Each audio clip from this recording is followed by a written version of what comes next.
an NWKS radio station. With SRN News, I'm Bob Agnew in Washington.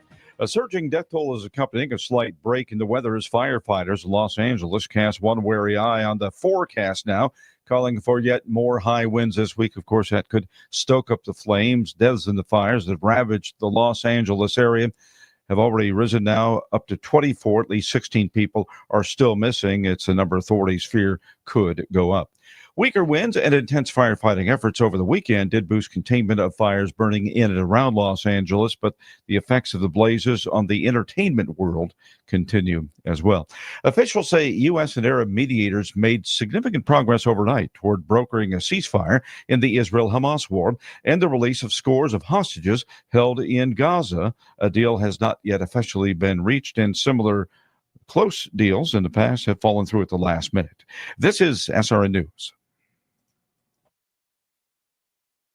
You know, a lot of times you have to choose between something high quality or something that saves you money. But if you could get both, why not? Especially when it comes to healthcare, and that is MediShare. You get both. Many families save $500 a month with MediShare, and that's huge. But it's also true that people wind up way more satisfied too. The member satisfaction rate for MediShare is double that of the typical health insurance plan. Double. That's because MediShare works. It has for more than 30 years. It's a community of Christians who have shared more than $5 billion of each other's bills.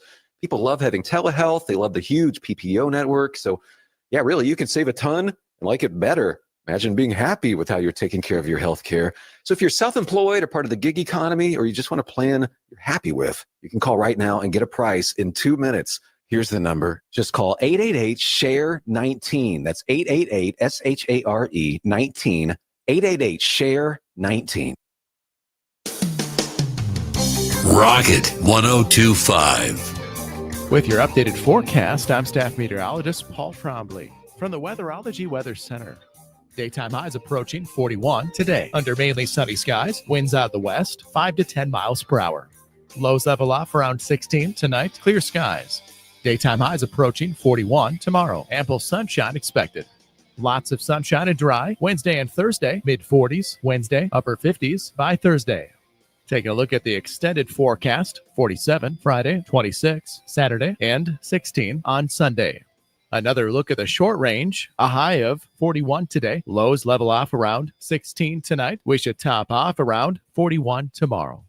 Get up to the minute weather updates from the Weatherology Weather Center. I'm staff meteorologist Paul Trombley on this NWKS radio station.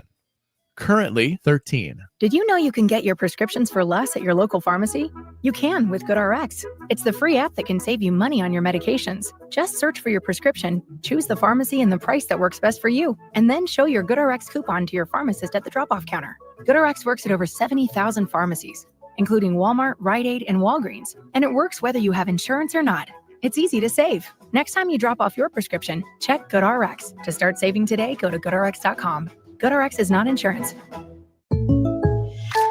When you buy a new house, you might say, "Shut the front door." "Winning." No, seriously, shut the front door. We own this house now. But you actually need to say, "Like a good neighbor, State Farm is there." That's right. The local State Farm agent is there to help you choose the coverage you need. Welcome to my crib. No one says that anymore, but I don't care. So just remember, like a good neighbor, State Farm is there. State Farm, Bloomington, Illinois. If you're shopping for a banking institution, visit with Equity Bank of Hoxie, Grinnell, and Quinter, Kansas. The Equity Bank is heavily invested in local business and activities contributing in many ways back to their community. Their employees are involved with many organizations and area events. Plus, a lot of experience comes with that staff. You'll find valuable local assistance when you bank at the Equity Bank of Hoxie, Grinnell, Quinter, and other locations in Western Kansas. The Equity Bank, member FDIC. Attention farmers and agri-professionals. Tweed Insurance is celebrating 10 years of service with a can't-miss precision farming seminar. Join them on January 13th at 5:30 p.m. at the Event Center in Colby, Kansas. Learn cutting-edge techniques in precision planning and harvesting to maximize efficiency, save money, and streamline your claims process. Ben Hoding boasts over 25 years of crop insurance expertise and has precision farming experts coming in for this event that is open to everyone. RSVP today by calling Tweed Insurance. Plus, food and refreshments will be available.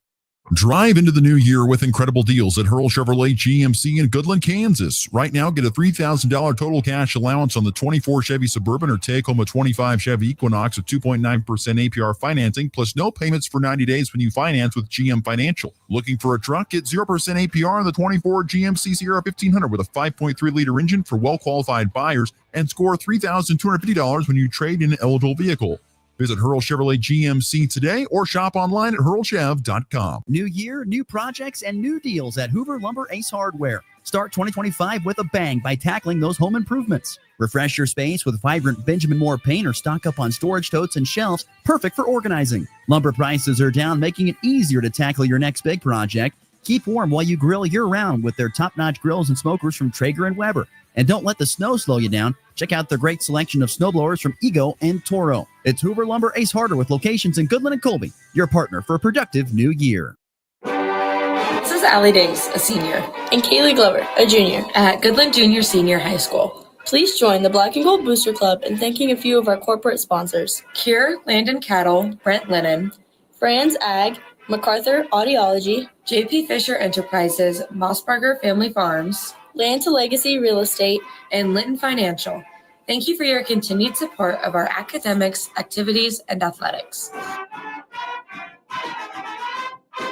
Your livelihood is important to you. You work hard to succeed in your farming operation, crop, livestock, home, vehicles, and special needs. We have you covered. Discounts are available for new business, remodeling, hail-resistive roofing, multi-policy, and many more. Optional coverage endorsements as well for machinery, ingestion, and equipment breakdown. Umbrella coverage for additional coverage on your home, farm, and auto. See the girls at the insurance agency at 1020 Main in Goodland or call 785-899-5011. You ready? Ready? 1, 2, 3, 4! It's the Morning Blitz with Ross Volkmer. Give me my cane.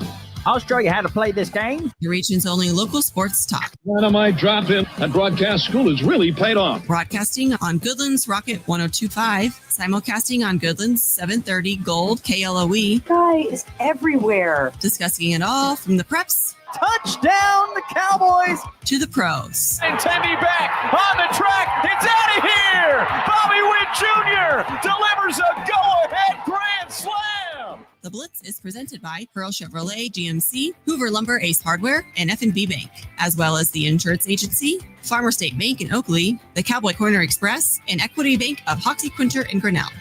Let's go to work. Foss drives inside. Floater, good! Foss makes up for his mistake with a floater, and the Eagles are back up by 1. Costa, 1.7, chucks it up for the win. It's an air ball, and the Colby Eagles victorious in Hugetson. 3:08 to go. Goodland up 56-38. Here's Brumbaugh driving in, goes up. Is this the basket? It is! And one, and there it is. The scoring record for Goodland belongs to the hands of Brady Brumbaugh. He missed it off the heel, and here comes Cincy. A steal for Zeke. He rips it away. A lob and a slam. There you go. Shaq Moore, I want some more. Shotgun snap the Knicks. Protection is good. Bold loads it up. He's got it. A receiver there. Franklin makes the catch in the end zone. Touchdown, Denver. 43-yard strike. Bo Nix to his college teammate, Troy Franklin. Denver 6-0. Good Monday morning, everybody. We are back on the Morning Blitz on Rocket 102.5, IndyBKSradio.net. Of course, we're also streaming at IndyBKSradio.net, and of course, YouTube, Facebook, and X with the Hurl Chevrolet GMC video stream. Ross Volkmer, Max Gershon with on a Monday, January the 13th, a cool 19 degrees. On our way to a high of 40. Some warmer temps coming up a little bit later on in the week. And then weekend plummeting back down into the teens and 20s for this upcoming Saturday and Sunday. Hope everyone had a great weekend, a fun weekend, enjoyed lots of football with the playoffs or college basketball, or maybe it was the high school. You went and saw some wrestling or went and watched plenty of high school basketball on Friday. There was even a game on Saturday too. But hope everyone had a great weekend. Max, how was yours?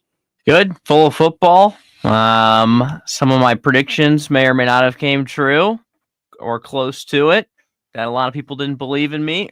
Broncos fans, what are we doing? How are we feeling this Monday morning? Let me know on the text line how we're feeling, because I was getting a lot of shade thrown at me on the text line on Friday when I said the Broncos might lose by 18 and they were going to be close to the beginning, and then the Bills would pull away, and that's exactly what happened. So I'm feeling good about that.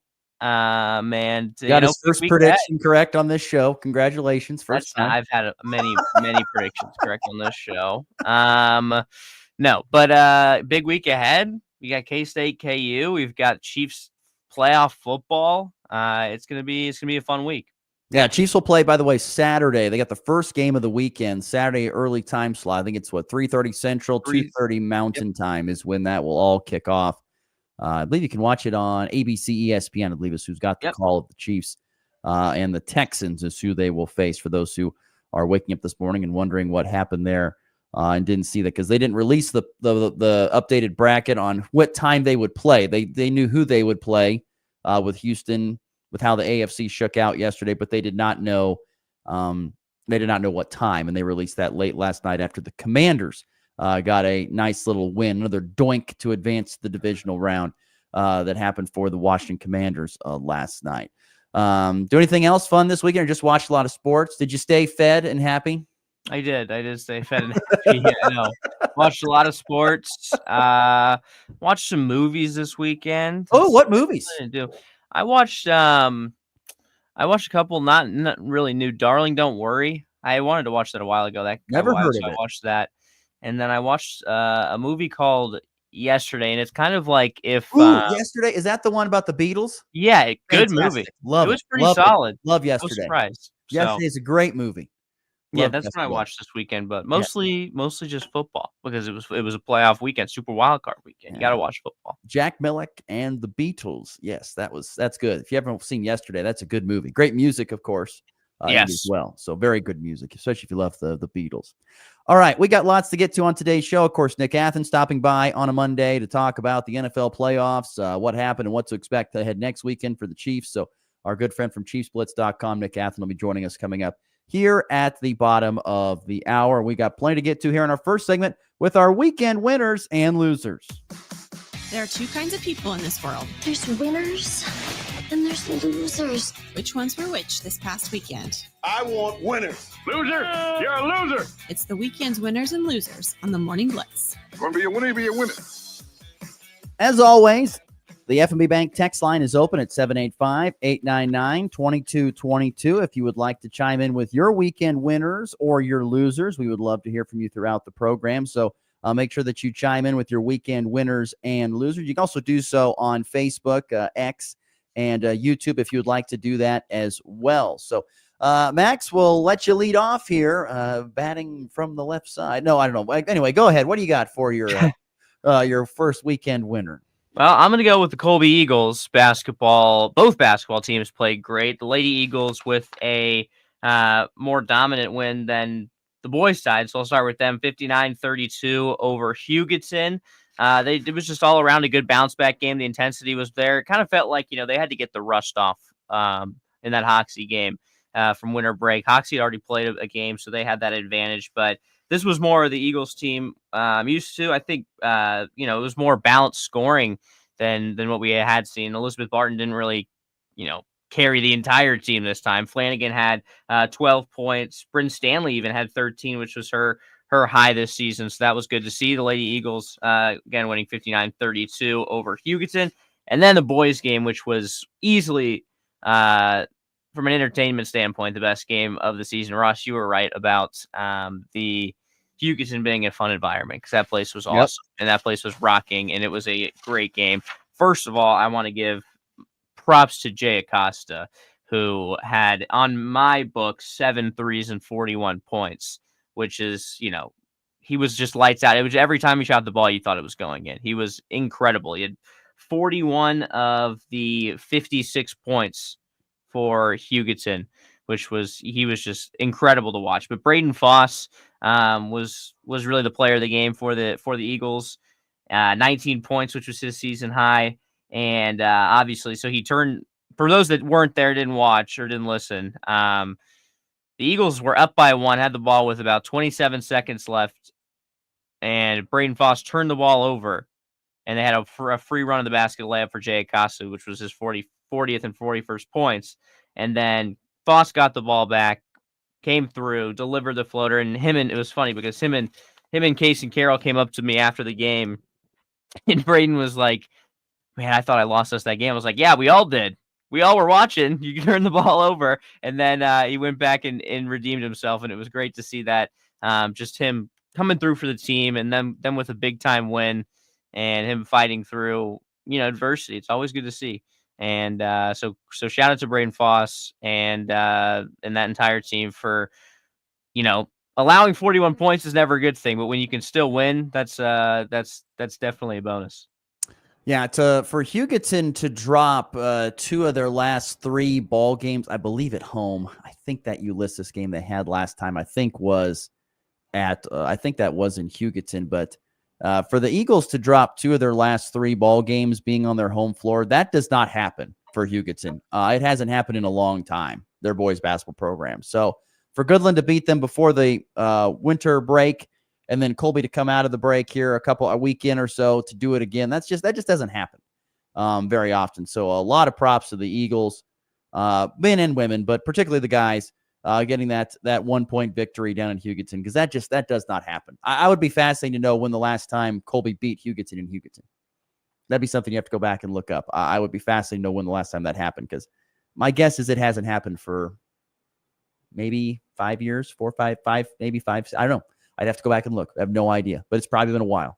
Yeah, so. And you could tell that they really, it was fun. Even in just the energy was fantastic in that for the Eagles, and the pace they were playing with, the intensity was great. And even after the game, you could tell that win meant a little something extra, because they knew that's a good opponent that they're playing against in a they needed that conference win, because they were towards the bottom at 1-1, tied with, I think there was a 3 or 4 way tie at the bottom, or close to the bottom of the GWAC standings before that game. So they needed that one. And it was great to see them play with the intensity, and they've really come out of the break with the fire they had leading into the break with that win against Cimarron. So 3 straight for the Colby Eagles. They're playing some fun basketball right now. Yeah, no doubt about it. So certainly a winner of the weekend there, the Colby Eagles. Some other high school basketball scores from this past weekend. I mentioned the Colby scores. You had in girls basketball, you had Oakley beat Plainville 71-33. Wallace County over Rollins County 52-46. Shiloh beat Northern Valley 51-27. Golden Plains beat Western Plains 39-35. Weskin beat Tri-Plains Brewster 57-21. Quinter had a doubleheader this weekend. They played Dighton on Friday. They won by 20, 68-40, and then 48, and then lost to Hanover Saturday. I believe that was in Salina, is where they played that 53-43 is girls scores. And then boys side, you had Oakley fall to Plainville 50-43. Wallace County beat Rollins County 63-48. Shiloh over Northern Valley 65-40. Golden Plains lost to Western Plains 44-32. Weskin with a rout of Tri-Plains Brewster 80-25. The Coyotes continue to steamroll everybody in their path. Quinter lost at Dighton 54-41 on Friday, then fell 77-48 Saturday to Hanover. Some other area scores. And, of course, Goodland bounced back. They beat Ulysses on the girls' side 53-28. Another good performance from Libby Cure, who's had 3 consecutive games of being very, very solid on the offensive end, but a very balanced offensive attack from the Cowgirls on their side. And then on the boys' side, the Goodland Cowboys beat Ulysses 62-47, which leads me into my first winner of the week, and that is Goodland Cowboys senior Brady Brumbaugh, as he surpassed Jace Hurl as the all-time boys leading scorer in Goodland basketball history. And so Brady needed 20 points to tie and 22 points or 21 points to set the record. He scored 22 in their 62-47 win over Ulysses. Had a nice take to the bucket finished, got fouled, and then hit the free throw to just add to his total. But Brady Brumbaugh, the winner of the weekend, because once again, he's now Goodland's all-time leading scorer. You don't always see that happen. You know, that record had stood, I'm pretty sure, maybe not quite 20 years, but pretty close. And that's a good amount of time for a record to stand. And all the work and miles and sacrifice and time that he has put into his game, one of the benefits that you should be able to get by putting in that amount of time and effort towards basketball, in this case for Brady Brumbaugh, becoming the all-time leading scorer. He is a winner of the weekend, in my personal opinion. By the way, 967 is the point total for Brady Brumbaugh, so he's still got about, 33 points to go to reach 1,000. And so that'll be the next mark for Brady Brumbaugh, which the Goodland Cowgirls recently experienced something like this. Telexa Weeder, of course, now shining at Fort Hays State. She set the school scoring record a couple of years back and went over 1,000 points at the state tournament a couple of years back as well. And so it's been a lot of high tide for Goodland high school basketball over the last couple of years with Telexa Weeder and that great senior class that they had winning back-to-back state titles. And now Brady Brumbaugh, Lincoln Cure, and a great senior class again, leading the Goodland Cowboys on a great run here. So Brady Brumbaugh, a winner of this past weekend. All right, weekend winners and losers. Once again, get your thoughts in at 785-899-2222. The FNB Bank text line is open with your weekend winners and losers. Where else you got this weekend? Well, I'm going to go pro losers too, but winners. Washington Commanders last night getting their first playoff win in a long time. They had one of the longest droughts in the NFL. And for Jaden Daniels to do what he's done in his rookie season, it's just been so impressive to watch the way he's been coming through at the end of these games. And it seems every week, and just how much that Hail Mary early on in the season has completely changed the outlook of two franchises has been absolutely insane to see and watch unfold. But that was a great game, and just credit Jaden Daniels and this Commanders team for out of nowhere. Really, no one thought that they would be in the playoffs in the first place, but then to go on the road and win in the wild card weekend, the only road team to win, was great to see and good for Washington. Yeah, I have them as a winner as well, the Washington Commanders. I mean, that was they advanced, like you said, a rookie quarterback going on the road. There's only a couple of those that have ever done it, that have been a rookie and one on the road. I forgot. I don't have the list in front of me, but it's very short, like maybe only 4 that have ever done it, been a rookie and win on the road as a quarterback. I think the most impressive thing to me, and I can't wait to visit with Nick Athen about this because I have a question for him. I just want to get his thoughts on it. But you think about it, Washington last year was 4-13, and years prior to that was hovering around 5-6 wins maybe at most. I mean, it was a bad franchise. And I know Dan Snyder was the owner. I know he was horrific, and they've sold the team, and they've got new coaches, new general managers. I get that, but it just is amazing to me that in 1 year, in one calendar year, they can go from being 4-13 to winning 13 games now this season. That's amazing to me. How in the world do you go about turning a team around that quickly when there are teams that are stuck in the doldrums for decades? They can't figure it out yet. And Washington was in that spot. And yet all of a sudden, boom, it works. And I get it. I know you get the right man but under center. That really takes a lot of the pressure off and really helps things. But it can't all totally be that. And so I'm fascinated to get Nick's thoughts on that. What are your thoughts on that? Just the turnaround from 4-13 to now 13 wins in just a season. Well, I mean, I think you hit on the nose, but I think new ownership has been big for them, and because that was kind of just a looming thing over everyone's head for a long time. And then, I think they were also in one of those spots where they weren't necessarily getting a top pick. But they were not making the playoffs, which also will never help a franchise. So then they finally broke through that and had a really bad year last year and got your franchise quarterback in Jaden Daniels, which of course is huge. But I think the surrounding cast has kind of been there, and they've had some bright spots defensively, but just filling holes. And Cliff Kingsbury has done a fantastic job as their offensive coordinator. So has Dan Quinn. So I think just all of it came together at the right time, and just a very, very strong offseason. Even guys like Austin Eckler they brought in just turned out to be the right move. Just the right move. People gave up on him, and he helped them win a playoff game last night.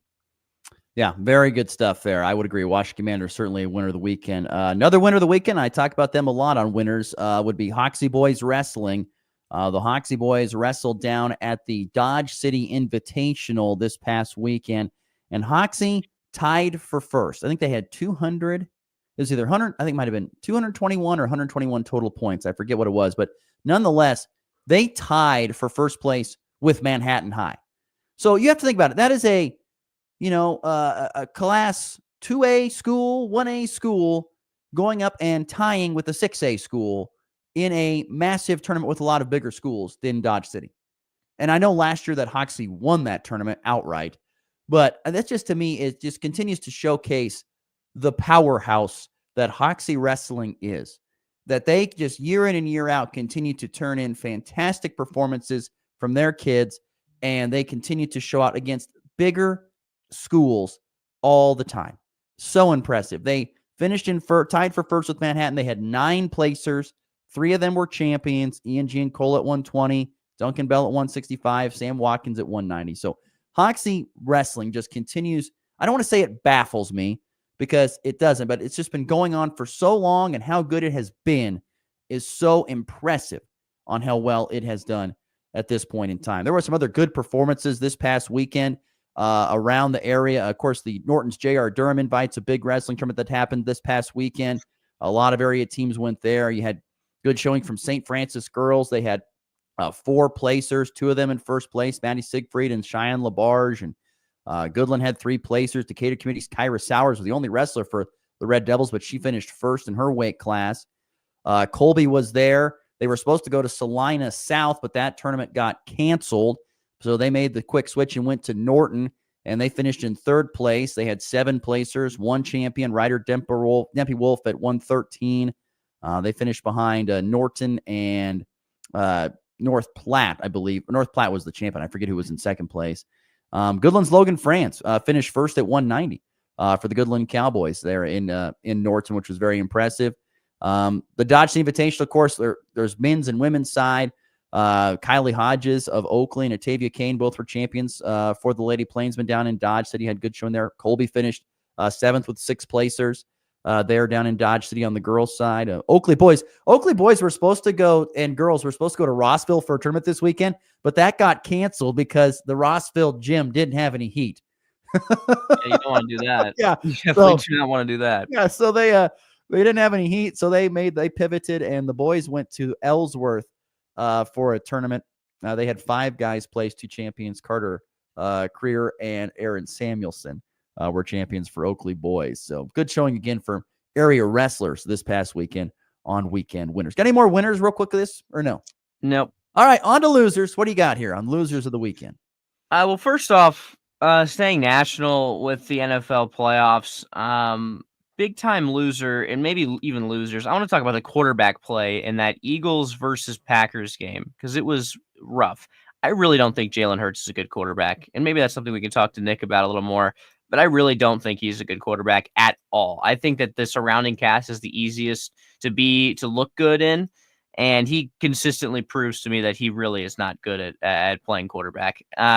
Jordan Love also did not play good, and I'm starting to think that he's a little bit overrated. Another question we can ask Nick when he joins us, but just a rough. I mean, the running backs have really helped both of these teams out a lot. Obviously with Saquon Barkley, but 3 interceptions, and that's now 5 for Jordan Love in his last 3 playoff games, or even actually last 2 playoff games. If you go back to the 49ers loss, so there's some concerns there for sure, because those just can't happen. And I know, one of them at the end of the game was already over, but regardless, tough for the Packers. I'm friends with a lot of Packers fans that I went to college with, and they're frustrated because it just seems like it's the same thing every single year with this team. They don't have any faith. I mean, they're giving up faith so quickly now that's like, all right, we're gonna make the playoffs because they're good enough to make the playoffs every year, but they're never good enough to go over the hump, and it's just continuous suffering for Packers fans as they fell to the Eagles 22-10 as the NFC's 7th seed.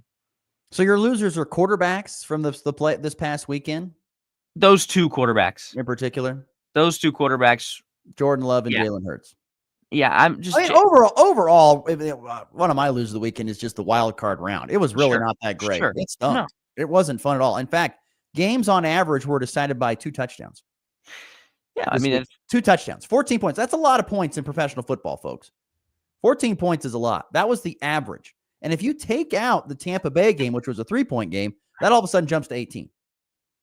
Yeah, I mean, it was not a close weekend. It was lopsided wins. I mean, the Chargers completely melt down. I mean, that was the thing. Like, you're right. Quarterback play was bad because, I mean, Justin Herbert had thrown 3 picks all season long. He threw 4. That was me, my other loser. I mean, that was bad. So that was not good at all. That stunk up the place. Like I said, it was just not great weekend overall. And that's how the wild card round can be at times. It can, the teams that got in and they just get crushed by the teams that are actually really, really good. It's this upcoming weekend that's the best one besides the Super Bowl that they so they say. But it's a great weekend because you've kind of got everybody. The top teams they've weeded out the weak teams, and now we're going to play with the stars. But I don't know. The wild card round to me was kind of a loser weekend because on average, you were to 14 points per game was the average of deciding factors. There was, I think I felt bad for Harbaugh because we had talked about Harbaugh being a great coach, and he still is. He is a fantastic coach, and his team I'm trying to find that. Mina Kimes had a great tweet. It was kind of just around the baselines of like Harbaugh doesn't. I don't think it's something about like basically Harbaugh not knowing what he was fully getting into with this Chargers whole, because this is a franchise that does this. This is what they do. They charger, and they charger, and they charger. And I don't know if it matters anymore about who is on the field because I mean, you throw 3 picks in the season. It's like Emmanuel Clase against the Yankees. He had been unbelievable all year, and then he gives up the amount of earned runs he had in the entire regular season in a 3-game span. That's exactly what the Chargers just did against the Houston Texans. Herbert with 3 picks all year goes 4 in the playoffs. This is coming after the last playoff game where they were up 27-0 against the Jaguars and they lost. One of the biggest deciding factors in this past weekend's games was time of possession.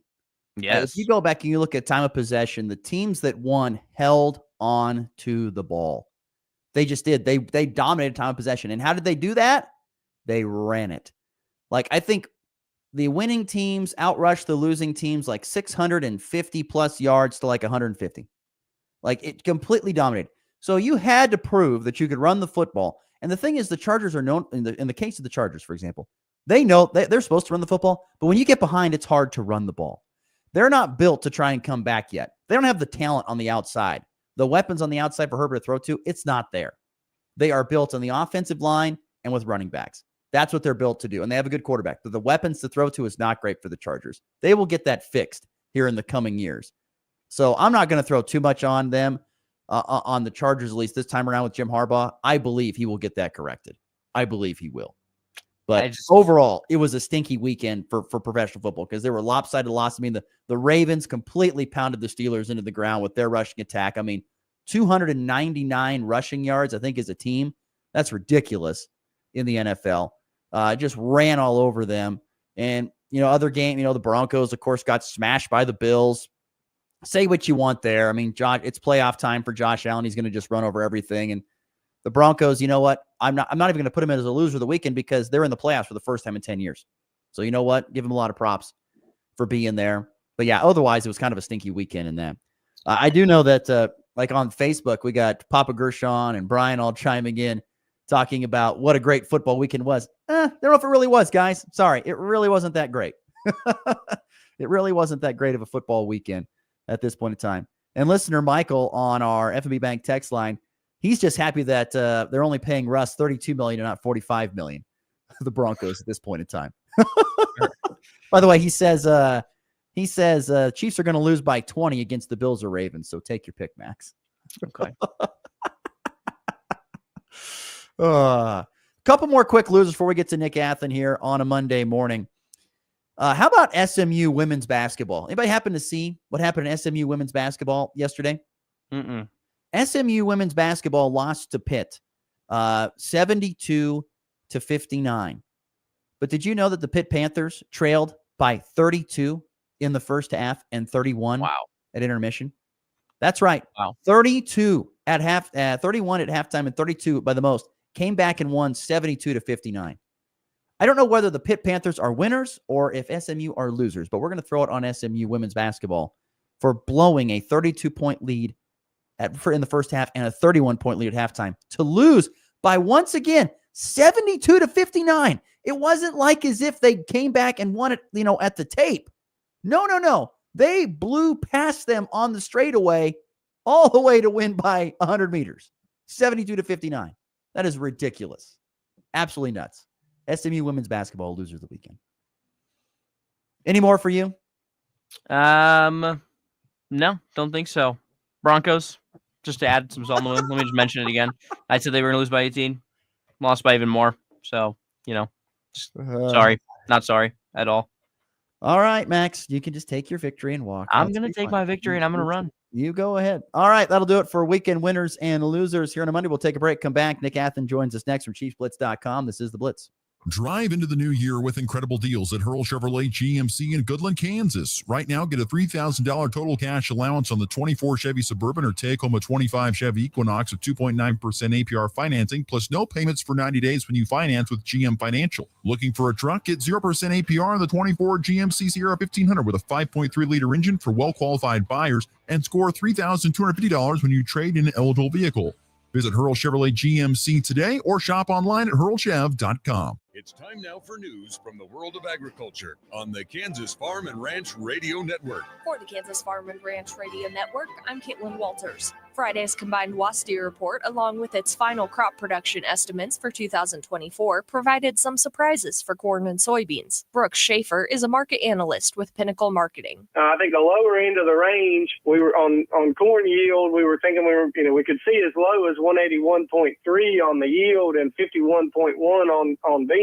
Was the low end of the estimates, and what USDA gave us was 50.7 and 179.3. And so that made some pretty significant changes on carryout. It takes corn carryout down to 1.54 billion bushels and takes soybean carryout down to 380 million bushels. While he called corn and soybean numbers very friendly, he classified wheat as neutral in these reports. The carryout came out a little bit higher than the last report, but on this January report, we get the winter wheat seedings, and so those came out a little bit higher than estimates. So, the wheat didn't get the friendly bump that corn and beans did. And honestly, the only reason that wheat is trading as strong as it is, I think wheat would have been down more if not the strength in corn. Schaefer says analysts will be keeping an eye on South America. This was a big adjustment. 100 million bushels on bean carryout is a huge adjustment. But we can make that up. Depending on the weather in South America, we can overcome that. On the world balance sheet, we can overcome that pretty quick based on the weather in South America. So the market's going to take a day or so here to readjust what our trading ranges are, but then we'll go right back to trading weather. So that's going to be the most important thing going forward on beans is what happens in South America going forward, and that'll determine the direction over the next few weeks. That was Brooks Schaefer, a market analyst with Pinnacle Marketing for the Kansas Farm and Ranch LivestockMarket.com puts you in control when buying or selling commercial livestock, seed stock, or show stock. The easy-to-use online platform at LivestockMarket.com offers private treaty, online auction, and live auction internet bidding. Animals are sold before they ever leave your place. And with LivestockMarket.com, there's no middleman. Buyers connect directly with livestock and hay producers. There's no easier way to find buyers for cattle, sheep, goats, pigs, and hay. Sell on your terms today with LivestockMarket.com. Attention farmers and agri-professionals. Tweed Insurance is celebrating 10 years of service with a can't-miss precision farming seminar. Join them on January 13th at 5:30 p.m. at the Event Center in Colby, Kansas. Learn cutting-edge techniques in precision planning and harvesting to maximize efficiency, save money, and streamline your claims process. Ben Hoding boasts over 25 years of crop insurance expertise and has precision farming experts coming in for this event that is open to everyone. RSVP today by calling Tweed Insurance. New year, new projects, and new deals at Hoover Lumber Ace Hardware. Start 2025 with a bang by tackling those home improvements. Refresh your space with vibrant Benjamin Moore paint or stock up on storage totes and shelves, perfect for organizing. Lumber prices are down, making it easier to tackle your next big project. Keep warm while you grill year-round with their top-notch grills and smokers from Traeger and Weber. And don't let the snow slow you down. Check out their great selection of snowblowers from Ego and Toro. It's Hoover Lumber Ace Hardware with locations in Goodland and Colby, your partner for a productive new year. Miss the weekend action? Yes, you caught me. No worries. We've got all the highlights and lowlights covered. Hey, okay, well, catch me up. This is the Morning Blitz with Ross Volkmer.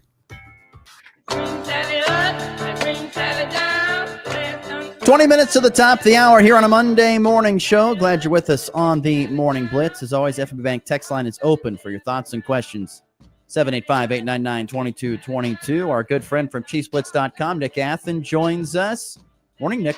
How are we doing today? Good morning, gentlemen. How are you? Doing Happy well. Monday. Happy Monday to you as well. Tell you what, not a highly entertaining weekend of NFL football. As I mentioned just moments ago, 14 points, the average score of decided victory by opponents. That's how this weekend can kind of go at times, correct? Yeah, usually, what's interesting in the AFC, the 4 teams that were left standing last year in the AFC are the same ones left standing this year. Obviously, the NFC is going to be a little bit different, but I think you just had some teams that were struggling down the stretch, and you just had some mismatches. And I think that's what happens. I mean, there's a big disparity between 1, 2, 3, and 4, and 5, 6, and 7, and there's probably even a bigger disparity in 1 and 2 after that. But I think we saw what we saw. The better teams won in every single game, and I think that's what you want. I know the NFL is considering, and that would be my loser of the week, considering reseeding the postseason, and it's just stupid. You can't penalize teams for winning their division. That's never going to change. I think they should be more concerned about the Super Bowl going to a stream event versus a live broadcast, on one of the big stations. But I think the Broncos, it wasn't unexpected that they got blown out. Buffalo had something to prove. The Ravens just, beat a really bad Pittsburgh Steelers team. The best game of the weekend was obviously, the Commanders and the Bucks. So at least we had one good game out of the weekend. So I guess, and I think tonight's going to be a really good game. I'm really excited to watch this game. I'm a huge Sam Darnold fan. He's my new Bo Nix, since Bo laid an egg yesterday in Buffalo, and hey, it happens. Nick Athen joining us in the Hurl Chevrolet GMC video stream. I got one more for you real quick, Nick. Max had talked about quarterback play in our first segment, and I wanted to know, of the quarterbacks that performed this past weekend, who had the worst? Well, it's got to be Bo Nix, don't you think? I don't know. Listen. I don't know. I thought Herbert was full of picks when there was 3 up. I think if you look in the perspective, the Chargers did with the, you said it, Max. But the Chargers did what the Chargers do in the postseason. Chargers. They're not built to win. They're not built to win in January. Herbert is the reincarnation of Phillip Rivers. That's all they're going to get. He may get. Listen, I love Harbaugh. I love Jim Harbaugh. I wanted to be the coach of the Chiefs when Andy retires, but that's not going to happen. He will get this team right. It's going to take a lot of work. I think they thought they had everything in place, and they had that kind of success down the stretch, and Herbert was just lighting it up. But postseason, when the lights come on, he's just not that guy. And, that's a huge problem. So, it wasn't unexpected that he was going to lay an egg. I thought Bo Nix would play better. I think he had the opportunity. The moment was clearly too big for him. And now the talk is that they're thinking about firing Vance Joseph in Denver. If that happens, Sean Payton's just an idiot. I'm going to go back to calling him an idiot, for the rest of the offseason. So I hope that doesn't happen. But I hope Van Johnson gets a chance to be Joseph becomes a head coach, because I think he's got the chops for it. I think that would be probably the more likely option, is he just goes. You never know with Sean Payton. That's true. True. Well, I was going to say, I want to cut Bo Nix a little bit of slack, because his receivers had some problems catching the football in that Bills game. But I want to talk about the Steelers game really quick. Mike Tomlin, they're in this spot and it's kind of the worst spot in football where they keep making the Mhm. playoffs and keep meeting expectations, if you want to say that, and then losing because they're not good enough. What are your thoughts on Mike Tomlin? Where do the Steelers go from here? Well, the Steelers not going to go anywhere. They're not going to fire him. I mean, he's a staple. Um, they care about being a consistent football team. They don't necessarily care about winning Super Bowls. Do your best in the regular season, get to the playoffs.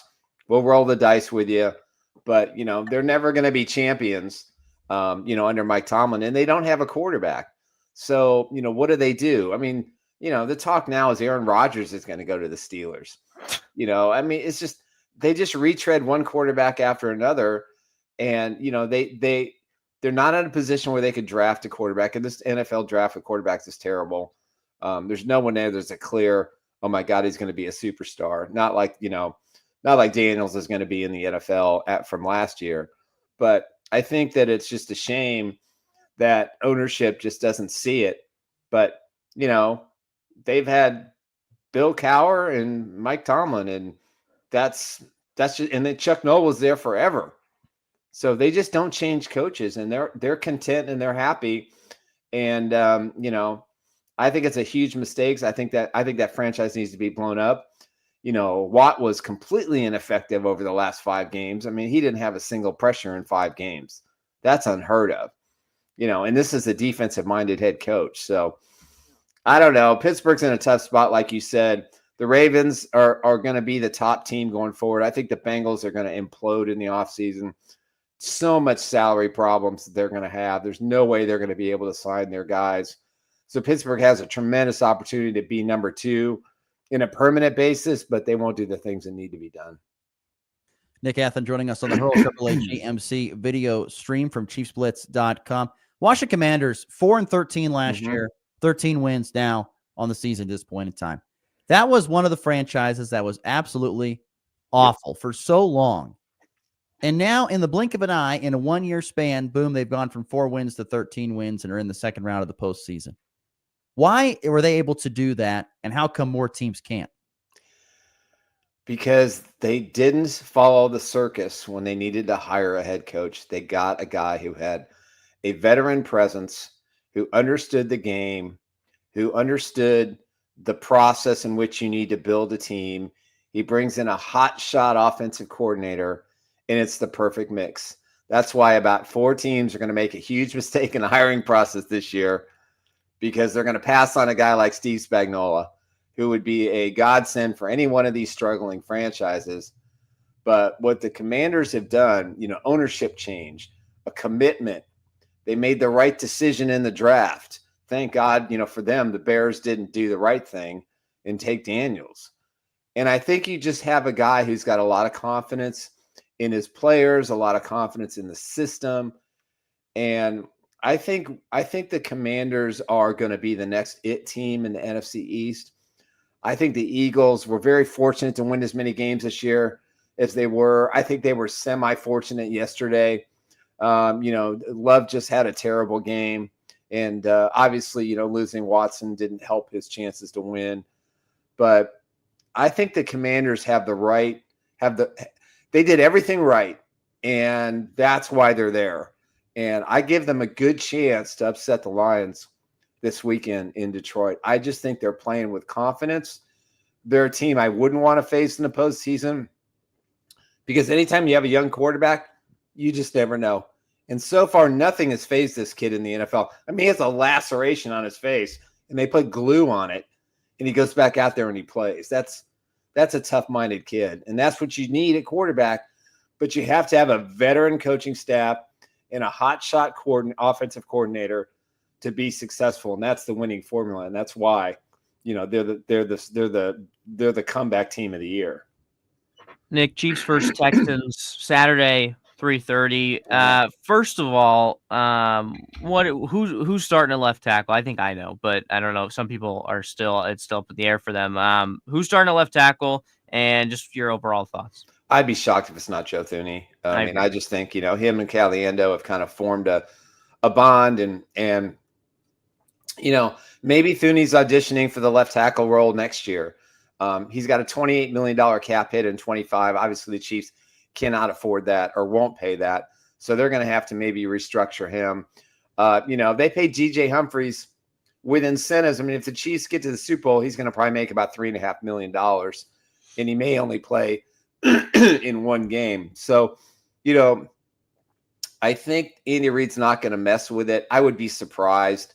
I thought DJ Humphries looked okay against Denver, and that's a terrific pass rush. Let's be honest. But the one coming up this week against Houston, the Chiefs saw this 4 weeks ago, and they for the most part kept him down, and that was because of Thuney. So I think you have to go with Thuney, play the hot hand. I would be very surprised if Andy started Humphries over Thuney. Once again, Nick Athen is our guest from ChiefsBlitz.com. Join us on the Hurl Chevrolet GMC video stream. We all know Kansas City, according to you and a lot of people, is the best team standing. Who is the second most scariest team behind KC left standing? In either conference? Doesn't matter. Yeah, either conference. Second most scariest team left standing in the playoffs. The Commanders. No question. Wow. I just want to see if I could get you guys off your seat. What? No, honestly, obviously, the Ravens, because I think they're in desperate mode. They have to prove that Lamar Jackson is that guy. He's going to have a tough task beating Buffalo, I think. I just think, I haven't seen this kid win a big game on the road in the playoffs. And again, he's only got 3 playoff wins. 3. He's going to have as many playoff wins as league MVPs. And that's great if you want to build a Hall of Fame resume, but you've got to be a championship caliber quarterback. You've got to beat the best teams. The Bills and the Chiefs are probably the best 2 teams in the NFL, just based on what they do, how they run their systems, how they play, how they take advantage of their opponents, and how gifted their quarterbacks are. And though Lamar Jackson has thrown for a lot of yards this year and he's been impressive, you stop Derrick Henry, and the Chiefs know how to do it, and the Bills know how to do it. Then we're going to have to see what this kid can do, in a situation where he's going to have to go on the road in a hostile environment. He's not Patrick Mahomes. He hasn't proven anything yet, in my opinion, other than he's a great regular season quarterback. And listen, I could win a game, with my team running, as quarterback running 300 yards a game. So yeah, I think they're the most dangerous because they're the most desperate.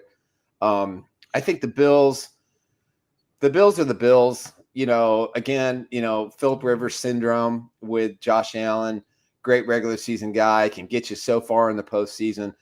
What I saw yesterday from the Buffalo Bills is it took a lot of luck. I mean, that one throw on 4th down, that was not a touchdown. I'm sorry. I looked at that thing 1,000 times. It just wasn't. Maybe that changes the game. But they rely so much on Josh Allen to be great. And I think that's something the Chiefs are going to key on if they're fortunate enough to play them in the AFC title game. But to me, the Ravens are the team because they're the most desperate to win. So real quick, who's winning? Bills, Ravens, and who's the MVP? It should be Josh Allen this year. Really? But unfortunately, there's been – I'm not going to get into the ugly debate about, who's better based on, one criteria over the other. But at the end of the day, for me, I think Josh Allen has meant more to his team than anybody else. He has carried them offensively. I think he even carries them defensively because of the way he goes out there and plays. You take Lamar Jackson and you get rid of the running, you get rid of Derrick Henry. Is he the MVP? I mean, Derrick Henry to me is the MVP of the Ravens, and it's not even particularly close because he makes everything go offensively when he's on. So to me, I think Josh Allen deserves it. I think it's his time to get the MVP. I mean, he hasn't gotten it before, has he? Mm-hmm. Yeah, I just, and there's going to be a huge debate this week, and they're going to over talk about, the African-American quarterback versus the white quarterback. Yes, I went there. It's just stupid. At the end of the day, I think Josh Allen is an MVP of his team, an MVP of the league, and I think he deserves it. And I think if he doesn't get it, I think it's a crime. 30 seconds here. Who is playing for conference championships when we talk again on Monday next week?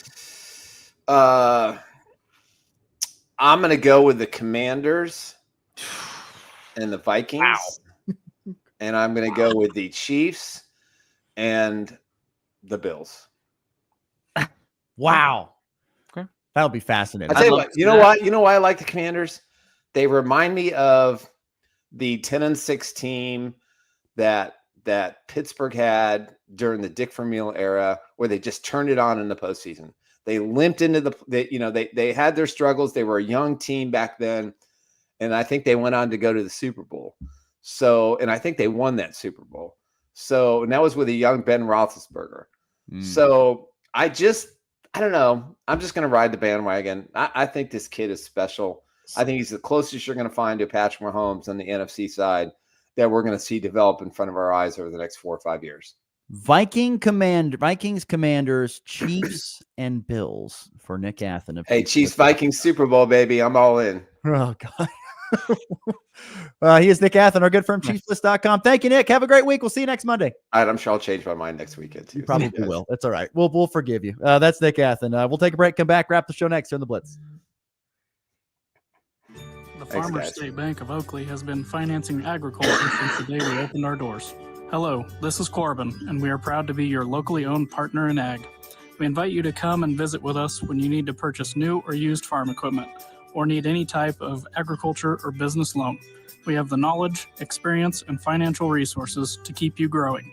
The Farmers State Bank of Oakley, a tradition of community and agriculture for over 115 years.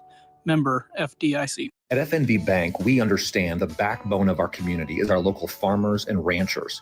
Whether you're growing crops, raising livestock, or investing in new equipment, we're here to help you succeed. Our agricultural loans are tailored to meet the unique needs of your farm, with flexible terms from people who understand what it takes to make it in agriculture. When you partner with FNB Bank, you're working with neighbors who know the land and are invested in your success. FNB Bank, rooted in our community, growing with you. Member FDIC. Ross Volkmer. I love him. I think he's great. Okay. I think he's a real winner. It's the Morning Blitz. Thanks again to Nick Athen for joining us on the program. We wrap up the show here the next couple minutes with the leftovers. Plenty of college basketball to get to. First and foremost, locally, tough weekend for Colby Community College. They were swept by Barton. Women losing 54-49 in overtime. Colby led 25-12 at halftime. They were held scoreless in the third quarter. They were outscored, I think it was like 13-0 in the third quarter. And then Colby men lose to a very good Barton program. They're a top 20 program at 83-73. 4 Trojans in double figures, but not enough. First loss of the new year for Jared Stanford's Trojans. And a makeup game for Fort Hays Tech Northwest on Sunday. The Tech Tigers defeated Northeastern out of Colorado 88-80. Gave them their 4th win of the season. Hunter Dickinson recorded his 8th double-double of the season. 14 points, 12 boards. Number 11, Kansas got a low-scoring win over Cincinnati, 54-40. Any quick thoughts on that? Ugly win. You're not going to get away with that against a lot of Big 12 teams. That's my quick thoughts. That's kind of how Cincinnati wants to play, though. It's kind of how they're built a little bit. It's how Mick Cronin. Yeah, but it just on the KU side, just sloppy. Defense, though, was great. I mean, they held the Bearcats scoreless for more than 6 minutes in the second half on a 14. I get that. I'm just saying that that style of play is not going to work against. I mean, you'll take an ugly win over what happened to both Kansas State and Nebraska. K-State spanked by 12th ranked Houston, 87-57. Brandon Housen hit 5 3-pointers for 15 points, but they got the lead down to 14 in the second half, as close as they would get.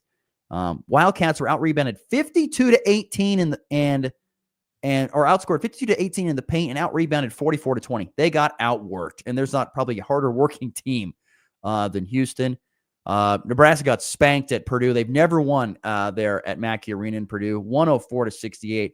I was watching that game before I went to church, and when I went to church, I checked the score. It was 24-7. I said, well, it's over. It's done. 24-7 in a college basketball game, done.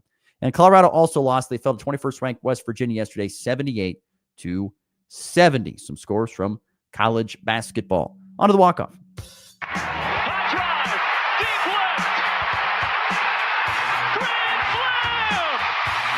And back lifts his ball high and deep to right. How about a walk-off Gray? Thomas to the 10. Denver's going on to New England. They win it on the first play of overtime. Mahomes flings it. It's there. Hardman. Jackpot. Kansas City. Any thoughts on the walk-off? Well, I just want to say this, kind of what Nick said. With the Josh Allen, Lamar Jackson MVP, do you think Josh Allen? Yes, I believe Josh Allen should be Look, the MVP. I get the MVP. He's more valuable. His team is not as good. Lamar Jackson is ahead of him in every single statistical category, and in a lot of them, it's not close. That is my argument for Lamar Jackson. I get that everything is opened up because of Derrick Henry and the offense, but it's hard for me to look at the numbers that they show on the screen and be like, Lamar is not the MVP. See, I think once again, you have to look at it like this. This is how I always do the MVP. If you took that person away and just put average Joe Schmo at that spot, how would your team look? I think the Ravens could actually win some games. I don't think the Bills could win any. I guess. I just feel like that changes every year. I feel like some years it's like that's not how it is. Some years it is. I don't know. I mean, it's an imperfect system, but that's the way it is. But that's how I, Ross Volkmer, judge. I get it, and I get that 100%. If that's most valuable player, so if you take that player away, then what happens? To me, the Bills are not even sniffing the playoffs without Josh Allen. The Ravens can certainly sniff it with what they've got. There is plenty of talent around to win. Definitely. That's where I stand on that. That'll do it for our show today. For Max Gershon, I'm Ross Volkmer. Thanks again for listening. We're back again tomorrow in 23 hours. This has been The Morning Blitz.